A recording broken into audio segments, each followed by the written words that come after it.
परमेश्वर ने एक आपको ज्योति होने के लिए, एक अगुवा होने के लिए, एक ब्लेसिंग होने के लिए बुलाया है, एक मेजर कॉलिंग के साथ बुलाया है। उसको मिस कर जाएंगे। अपने हाथों को उठा के बोलो, परमेश्वर आज तेरे वचन को मैं सुनूं और समझूं और फलों को लेके आऊं प्रभु यीशु मसीह के नाम में। हमें यह मालूम होना चाहिए कि जो आवाज मैं सुन रहा हूं, जो ओपिनियन मैं ले रहा हूं, जो सलाह मैं ले रहा हूं, क्या ये परमेश्वर दे रहा है या शैतान दे रहा है। जीसस ने कहा, पतरस मुझे मारा जाएगा, पीटा जाएगा, क्रूस पे चढ़ा दिया जाएगा और मार दिया जाएगा। और पतरस साइड पे ले जाके बोलेगा, खबरदार जो तूने दोबारा ऐसे कहा तो तुझे मालूम नहीं हम तुझसे कितना प्यार करते हैं, तेरे साथ कभी ऐसा नहीं होगा परमेश्वर, खबरदार जो दोबारा ऐसी मरने की बात की तो। जीसस क्राइस्ट ने क्या कहा, वाह तुम मुझसे कितना प्यार करते हैं। ये कहा, ये कहा, क्या कहा, क्या बोला, क्या बोला, शैतान बोला। अभी 5 मिनट पहले तो जीसस बोल रहे थे पतरस को, मैं तुझ पे बड़ी कलीसिया बनाऊंगा, तू पत्थर है, तू ये है, तू वो है, तू परमेश्वर ने तुझ पे बड़े भेद प्रकट किए। अभी तो उसको वो चने के झाड़ पे चढ़ गया होगा और अभी दूसरे पक्ष बोल रहे, ओए तू शैतान है। क्योंकि जीसस को मालूम था कि पतरस के अंदर से जो आवाज निकली है वो किससे निकली है, वो शैतान से निकली है। क्योंकि शैतान रोकता है आपको भी अपना क्रूस उठाने के लिए। जीसस ने कहा, अगर तुम मेरे चेले होना चाहते हो तो क्या करना है, प्रतिदिन क्या करना है, अपना संडे के संडे, संडे थर्सडे, रोज रोज मरना है। उसने कहा, आपको लगता है कि जो लोग आत्मा में किसी लेवल तक पहुंचे हैं, जिन्होंने बुलंदियों को छुआ है, उन्होंने पता नहीं क्या करके आए हैं, कौन सा रिश्वत दे के आए हैं, पता नहीं उनके पास कौन से गहरे भेद हैं। आपको लगता है पता नहीं कौन से गहरे भेद हैं उनके पास। मैं आपको सच कह रहा हूं, ऐसे कोई गहरे भेद नहीं है। उन्होंने रोज मरना सीखा है और छोटी छोटी बातों में प्रभु के साथ वफादार रहना सीखा है। यह उनका भेद है। छोटी बात, किथे आ गया तू, मैं आ गया जी बस नकोदर चौक, और अभी कहां है, घर में मुंह धो रहे हैं। ये छोटा झूठ तुम्हारे लिए क्या है, छोटा, परमेश्वर के लिए क्या है, बड़ा। छोटी चोरी, छोटा व्यभिचार, जितने किसी लेवल तक पहुंचे हैं, कामयाबी के शिखर तक पहुंचे हैं, उनके पास कोई बहुत बड़े गहरे गहरे भेद नहीं है, सिवाय इसके कि वो छोटी से छोटी बातों में परमेश्वर के साथ वफादार ठहरे और रोज मरे। रोज मरना कि आज कुछ करने का कुछ और दिल कर रहा है, लेकिन अब प्रेयर टाइम हो चुका है, प्रेयर में चले गए। आज फास्टिंग डे है और आपकी फेवरेट डिश बन गई रसोई में, अगर नहीं खाई तो क्या है, रोज मरना। माफ कर दिया, छोड़ दिया, गुस्सा ठंडा कर लिया, रोज मरना। जिसने आपके बारे में खुलाफत की, आप ही का खाकर थाली में शेक किया, उसको भी क्या करना, माफ करना, मतलब मरना। और जीसस ने कहा, जब तुम मरोगे, जब तुम अपने आप में मर जाओगे, मेरा जीवन तुझ में काम करेगा। फिर तुम क्या करोगे, जब तुम बोलोगे इन जीसस नेम, दुष्टात्माएं सुनेंगी और भागेंगी। कहोगे इधर इधर भाग, तो इधर भागेगी, इधर बोलो तो इधर भागेगी। जब तुम बोलते हो जीसस नेम, निकल जाओ, बोल दिए वो और बैठती है ऐसी की तैसी थे। शैतान नहीं चाहता आप छोटी बातों में वफादार रहें।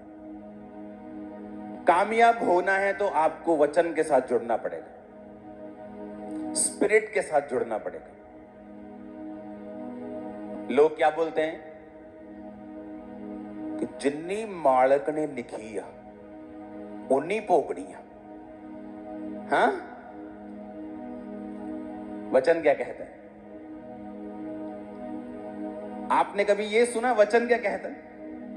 जीसस ने क्या कहा? जिसने आपको बनाया वो क्या कहता है आपकी उम्र के बारे में? क्या कहता? चलो बताओ कि क्या उम्र लिखी है आपकी? कितनी है बताओ? कितने विश्वास करते हैं जितनी जीसस ने लिखी है वो लिखी है? हाथ खड़ा करो। देखो आधी चर्च है। कई बार फेसबुक पे होना चाहिए जब मैं लाइव करता हूं। नीति वचन 3 उसकी 1 से 8 में लिखा है, हे मेरे पुत्र मेरी शिक्षा को ना भूलना, अपने हृदय में मेरी आज्ञाओं को रखे रहना, ऐसा करने से तेरी उम्र बढ़ेगी और तू अधिक कुशल से रहेगा। क्या कहा जीसस ने? कि हे मेरे पुत्र मेरी शिक्षा को, मेरी आज्ञाओं को अपने हृदय में, कहां पर? के दिमाग में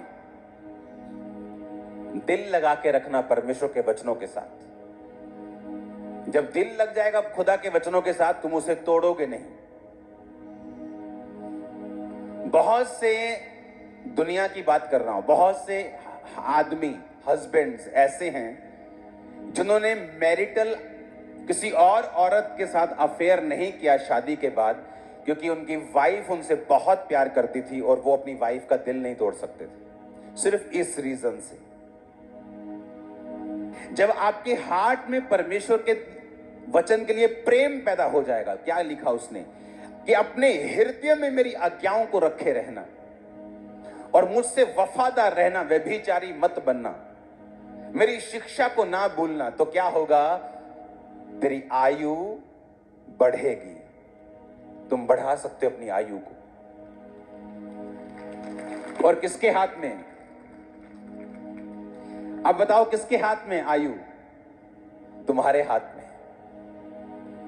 वो तो कह रहे सीधा कि अगर तुझे लंबा जीना है, अपने माता और पिता का आदर कर। और सास और ससुर के लिए इब्रानी भाषा में और कोई शब्द नहीं है, वो भी फादर और मदर ही कहलाते हैं, उनके लिए अलग शब्दावली नहीं बनाई गई। अगर आप सास और ससुर के साथ भी बेइज्जती के साथ पेश आते हैं, आप छोटा जिएंगे, जल्दी बीमार होना शुरू हो जाएंगे। वचन में लिखा है। जब हमें ओपिनियन नहीं मालूम कि परमेश्वर क्या कहता है, हाय मम्मी आज ना मैनू सस ने आ क्या, तो थल्ले ना लगी, जे तो हुन थल्ले लग गई ना तो देखी फिर तेरा हाल की हुन। वचन क्या कहता है? जब चर्च में तुम वचन सीख जाओगे कि अपने माता और पिता का क्या कर, दैट्स इट। कोई तो जन हो जिसके सामने तुम झुक सको, ताकि दुनिया तुम्हारे सामने झुक सके। जिसके सामने झुकना हो और तुम अपनी गर्दन को अकड़ा लो, तो तुम दुनिया से छित्तर और मार खाते हो। फिर दुनिया तुम्हें सिखाती। जिसने बाप की मार खाई है उसने दुनिया को सिखाया है, जिसने बाप की नहीं खाई दुनिया ने उसे सिखाया। हर जना खना सिखाता है। हालेलुया। जब हमें ओपिनियन मालूम होगा जीसस क्राइस्ट का क्या ओपिनियन है, क्या आवाज है मेरे करंट मसले के ऊपर, मेरे बिजनेस के लिए, मेरी लाइफ के लिए, मेरे घर के लिए, मेरे बच्चों के लिए, मसला उस दिन हल हो जाएगा, तुम ब्लेस हो जाओगे। लेकिन वो मालूम कहां से होगा?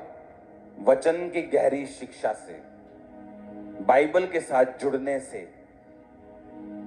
10 तरह के गुनाह करके अगर बाइबल पकड़ेंगे तो बाइबल आपसे बात नहीं करेगी,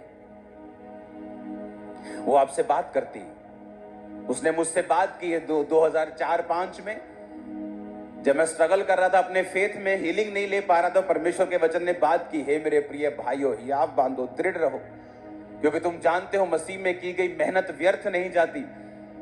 मुझसे परमेश्वर का वचन बात कर रहा था कि तुझे मेहनत करनी है। 20 मिनट की प्रेयर से 2-3 टाइम तो करता तो तुझे इतनी बड़ी हीलिंग नहीं मिल सकती। तेरी लाइफ में बड़ी योजना, मेहनत करनी स्टार्ट कर। तब 2.5 घंटे, 3 घंटे, 8 घंटे तक चला गया, तो परमेश्वर ने उसका उत्तर दिया। वचन बात करता है। अगर आप भी प्यासे हैं वचन को सीखने के लिए, खुदा का ओपिनियन समझने के लिए, उसकी जानकारी लेने के लिए। हालेलुया।